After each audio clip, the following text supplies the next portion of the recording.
Depuis 1991, le concept de la forêt, c'est un concept de réseau d'agences immobilières, donc un réseau de franchise. On a aujourd'hui 750 points de vente en France pour 600 franchisés. La première qualité d'un franchisé déjà, c'est le management.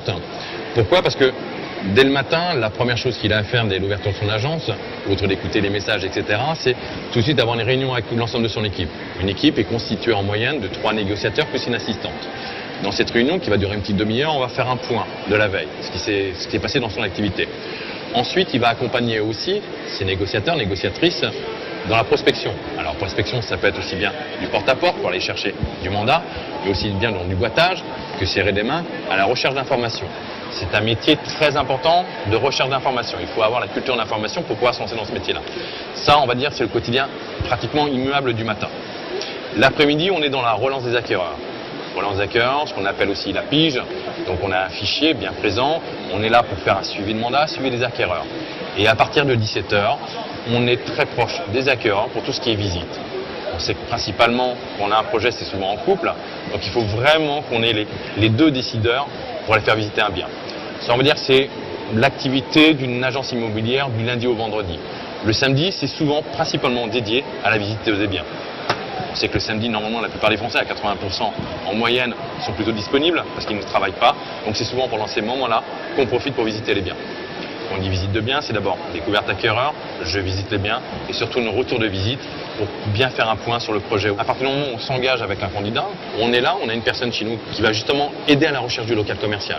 Il ne faut pas se tromper sur le local commercial. Il faut au minimum 50 mètres carrés et il faut surtout, principalement, un emplacement numéro 1. L'emplacement numéro 1, c'est de la notoriété, c'est de la récurrence de passage. On appelle un emplacement numéro 1, c'est qu'on a 300 passages heure devant le point de vente.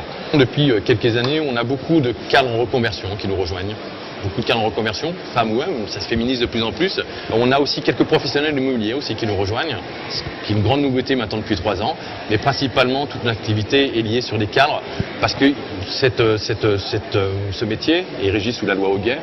Donc il faut au minimum soit une expérience professionnelle qui n'est pas dans le domaine immobilier pour prendre une validation d'acquis d'expérience et pour avoir la carte T, soit un diplôme qui a les licences minimum juridique ou comptable qui fait qu'on peut obtenir la carte. Voilà la moyenne des gens qui nous rejoignent aujourd'hui. Moi, ce que je recherche principalement, parce que je valide tous les gens qu'on rencontre et qui en ont un projet, c'est que véritablement ils ont une expérience, pas commerciale mais plutôt dans le management. On a signé un contrat de franchise, on va rechercher le local et pendant cette activité-là, on a une formation qui est dédiée aux franchisés. Cette formation, c'est une formation de 8 semaines. Elle est en alternance. On a une semaine dans la phase théorique qui se passe à Levallois-Perret, à notre siège, et une semaine pratique. La semaine pratique va se faire chez des franchisés proches de la future ouverture de nouveaux franchisés. Il faut qu'ils puissent mettre pendant ces semaines pratiques-là tout ce qu'il a vu pendant la semaine théorique, il faut qu'ils le mettent en adéquation et en application sur le terrain. Ce qui va lui permettre aussi de rencontrer nos franchisés pour travailler le fichier commun, les recommandations, et ce qui va permettre aussi de commencer à connaître ses parts de marché. Ces 8 semaines sont terminées. Il y a tout de suite derrière ce qu'on appelle nous un assistant à l'ouverture qui va aussi l'accompagner jusqu'à l'ouverture de son agence. Chose importante, après c'est le recrutement. Le recrutement, on est là aussi pour l'aider, pas pour recruter à sa place. Ça c'est un point important, on est là pour l'aider.